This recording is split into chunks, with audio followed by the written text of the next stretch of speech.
Hello दोस्तों, स्थानीय स्वशासन के दूसरे क्लास में आप सभी का स्वागत है। हम लोगों ने पिछले क्लास में 73वां संविधान संशोधन के विषय में चर्चा किया था। आज हम लोग पंचायत या ग्रामीण स्थानीय स्वशासन के संगठन के बारे में चर्चा करेंगे, या जो इकाइयाँ हैं उनके बारे में हम लोग जानेंगे। तो पहले चलते हैं ग्राम पंचायत, यानी कि ग्राम की इकाई है। तो इसका जो प्रमुख होता है वो कौन होता है? सरपंच, या इसको हम ग्राम प्रधान के भी नाम से जानते हैं। उसके बाद इसका जो ग्राम प्रधान का जो चुनाव होता है वो किस माध्यम से होता है? प्रत्यक्ष माध्यम से, यानी कि जनता द्वारा चुना जाता है। आरक्षण की बात करते हैं तो महिलाओं के लिए 1/3 सीटें आरक्षित होती हैं, लेकिन अगर जो SC ST की महिलाएं हैं तो उनको जो सीटों का आवंटन किया जाता है वो जनसंख्या अनुपात के आधार पर सीटों का आवंटन उनके लिए किया जाता है। कार्यकाल की बात करते हैं तो 5 वर्ष होता है कार्यकाल। ग्राम प्रधान का जो कार्यकाल होता है वो 5 वर्ष होता है, लेकिन विघटन की स्थिति में 6 माह के अंदर चुनाव होना चाहिए।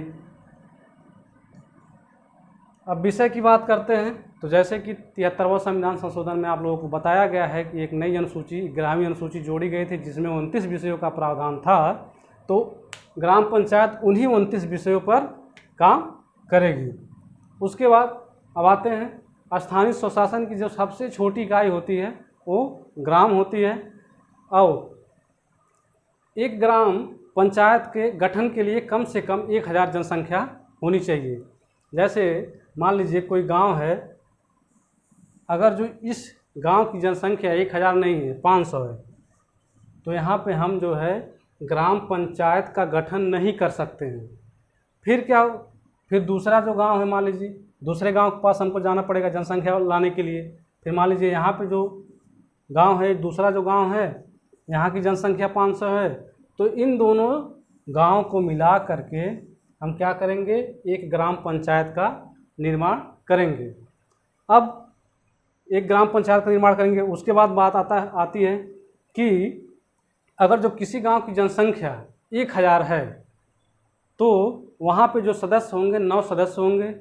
अगर जो किसी गांव की जनसंख्या 1000 से 2000 तक है तो वहाँ पे 11 सदस्य होंगे। 2000 से अगर जो 3000 किसी गांव की जनसंख्या है तो वहाँ पे 13 सदस्य होंगे। अगर जो किसी गांव की जनसंख्या 3000 से ऊपर है तो वहाँ पे 15 सदस्य होंगे। ठीक है, क्लियर हुआ इतना? इसके बाद देख लेते हैं कैसे होंगे सदस्य। जैसे कि मान लीजिए एक गांव है, ठीक है, जिसकी जनसंख्या 1000 है। ठीक है, तो अभी आप लोगों को बताया गया है कि 1000 जनसंख्या पे 9 सदस्य होंगे, जिसको हम किस नाम से जानेंगे? ग्राम पंचायत के नाम से जानेंगे। अब जैसे मान लीजिए गांव है, अब इस गांव को हमने वार्डों में बांट दिया और हर एक वार्ड से एक सदस्य ले लिया, तो कितने सदस्य हो गए? 8 सदस्य हो गए।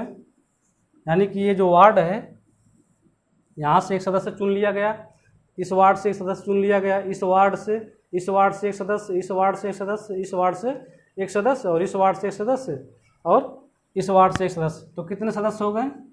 8 सदस्य हो गए। अब सभी वार्डों को मिला करके हमने क्या किया? एक ग्राम प्रधान को चुन लिया। ठीक है, ये भी एक क्या हो गए? ग्राम प्रधान क्या हो गए? एक सदस्य हो गए। और कितने सदस्य हो गए? टोटल 9 सदस्य हो गए।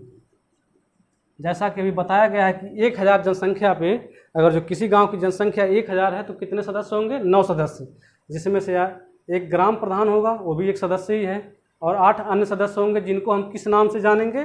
ग्राम पंचायत के नाम से जानेंगे। ये तो होगी ग्राम पंचायत की बात। अब एक आता है ग्राम सभा। जैसे अब ग्राम सभा क्या होता है उसके बारे में थोड़ा देख लेते हैं। ये है, मान लीजिए एक गांव है जिसकी जनसंख्या कितनी है? 1000 है। जिसकी जनसंख्या कितनी है? 1000। ग्राम सभा की बात कर रहे हैं, कंफ्यूज मत होइएगा। ठीक है, अब इस गांव में जितने भी लोग रह रहे हैं, ठीक है, मान लीजिए ये सब जनसंख्या है। ठीक है, अब जितने भी 18 वर्ष से ऊपर के लोग हैं यानी कि जिनका मतदाता सूची में नाम है या फिर 18 वर्ष से ऊपर हैं जिनका मतदाता सूची में नाम है, वो सब लोग मिल करके एक ग्राम सभा का निर्माण करते हैं। लेकिन अगर जो कहीं ग्राम पंचायत की बात आती है तो ये जो हमारे 9 सदस्य होते हैं इनको हम ग्राम पंचायत के नाम से जानते हैं। और ग्राम सभा की अगर जो बात होगी तो जो गांव के 18 वर्ष से ऊपर के लोग होंगे, यानी कि जिनका मतदाता सूची में नाम अंकित होगा, वो सब मिल करके एक ग्राम सभा का निर्माण करेंगे। क्लियर। इसके बाद आते हैं क्षेत्र पंचायत पे, जो कि ब्लॉक स्तर की इकाई है। इसका जो प्रमुख होता है वो कौन होता है? ब्लॉक प्रमुख। उसके बाद चुनाव कैसे होता है? अप्रत्यक्ष माध्यम से इसका चुनाव होता है।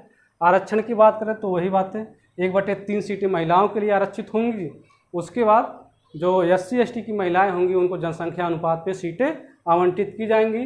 आयु की बात करें तो 21 वर्ष कम से कम आयु होनी चाहिए।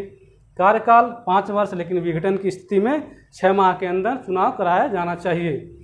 फिर उसके बाद जो तीसरी इकाई है वो है जिला पंचायत। इसका जो प्रमुख होता है वो जिला पंचायत अध्यक्ष होता है। चुनाव जो होता है वो कैसे होता है? अप्रत्यक्ष माध्यम से होता है।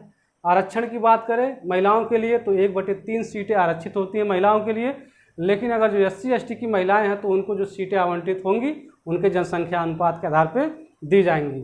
आयु की बात करते हैं तो कम से कम 21 वर्ष आयु होनी चाहिए। कार्यकाल 5 वर्ष, लेकिन विघटन की स्थिति में 6 माह के अंदर चुनाव कराया जाना चाहिए। अब बात करते हैं अप्रत्यक्ष माध्यम से चुनाव कैसे होता है, इसको थोड़ा देख लेते हैं।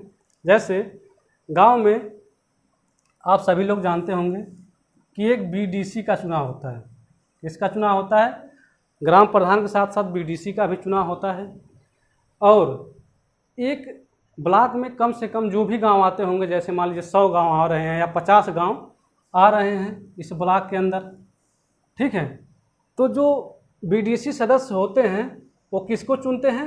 ब्लॉक प्रमुख को चुनते हैं, ठीक है। वो किसको चुनते हैं? ब्लॉक प्रमुख से वो चुनते हैं। जो 50 गांव हैं तो 50 BDC सदस्य हुए, तो ये 50 लोग मिलके किसके चुनेंगे? ब्लॉक प्रमुख को। जिस प्रत्याशी के पास सबसे ज़्यादा BDC के सदस्य होंगे वही क्या चुन लिया जाएगा? ब्लॉक प्रमुख चुन लिया जाएगा, ठीक। उसके बाद क्या हो गया? जैसे जिला स्तर पर क्या होता है? जिला पंचायत होता है। तो एक जिला में कम से कम अधिकतर ब्लॉक होते हैं, तो उन ब्लॉकों के जो प्रमुख होते हैं, यानी कि ये जो ब्लॉक प्रमुख होते हैं, ये किसको चुनते हैं? ये चुनते हैं जिला पंचायत अध्यक्ष को। और ब्लॉक प्रमुख और उस जिले के जो सांसद होते हैं, उस जिले के जो सांसद और विधायक होते हैं, सांसद और विधायक उस जिले के क्या होते हैं? सदस्य होते हैं, यानी कि जिला पंचायत के सदस्य होते हैं। लेकिन अध्यक्ष का चुनाव कहाँ से होता है? ब्लॉक प्रमुख से किया जाता है। एक बार फिर देखते हैं, नहीं समझ में आया होगा तो एक बार फिर देख लीजिए कि ग्राम स्तर पर एक ग्राम प्रधान को हम चुनते हैं, जैसा कि सभी जानते हैं। BDC का भी चुनाव होता है, ठीक है।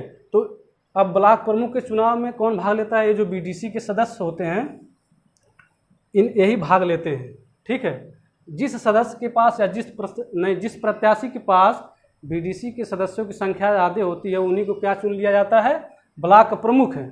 और यही ब्लॉक प्रमुख मिल करके किसको चुनते हैं? जिला पंचायत अध्यक्ष को चुनते हैं।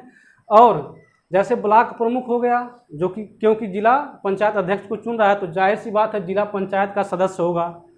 उसके साथ साथ जो उस जिले के सांसद और विधायक होंगे वो भी जिला पंचायत के सदस्य होंगे। आई होप कि आप लोगों को समझ में आया होगा। आज के लिए बस इतना ही। बाकी जो है अब इसके बाद नगरीय प्रशासन यानी कि 74वां संविधान संशोधन के बारे में हम लोग जानेंगे। धन्यवाद।